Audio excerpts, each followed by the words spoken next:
آئیے نبی علیہ الصلوۃ والسلام کے عاشقین کے چند واقعات سن لیجئے۔ حضرت انس رضی اللہ تعالی عنہ 10 سال آپ کی خدمت کی۔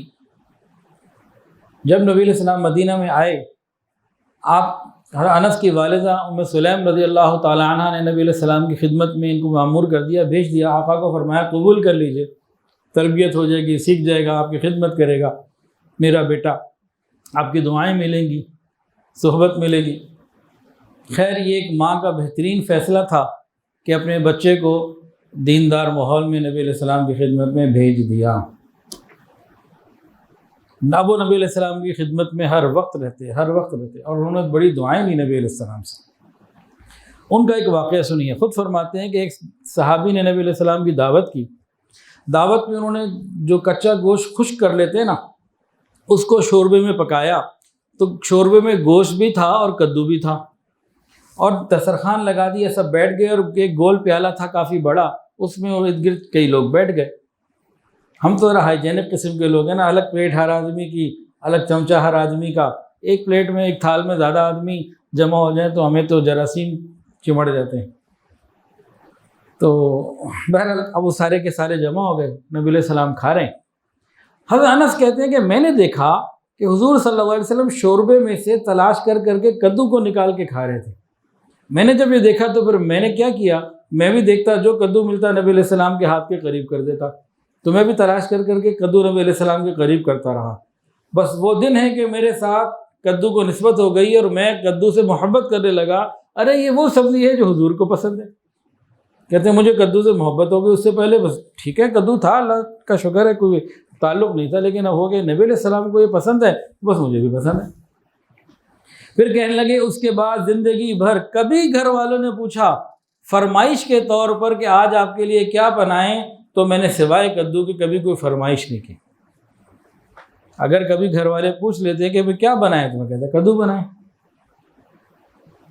تو یہ محبت کی بات ہے۔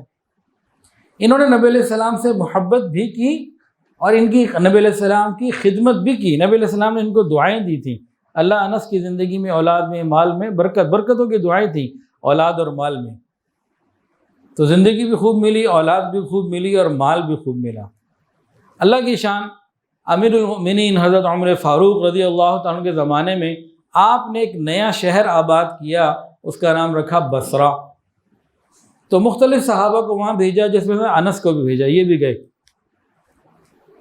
حضرت عمر فاروق رضی اللہ عنہ کہیں بھی ایک نیا شہر بساتے، علماء کو بھیجتے کہ جاؤ لوگوں کی دینی تعلیم کا خیال کرو۔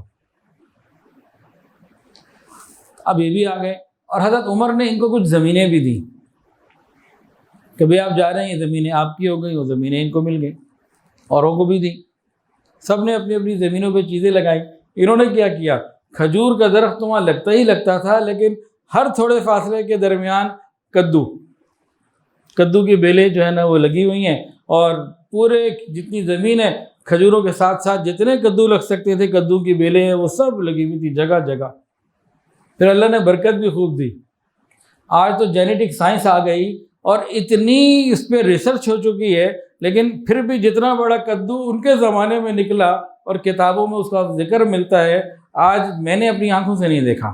انہوں نے 2 باتیں بتائیں، کہتے تھے کہ سب لوگوں کی فصل سال میں 1 دفعہ پھل دیتی، فصل میں سے چیز نکلتی، میری 2 مرتبہ میری زمین فصل دیتی، 2 مرتبہ۔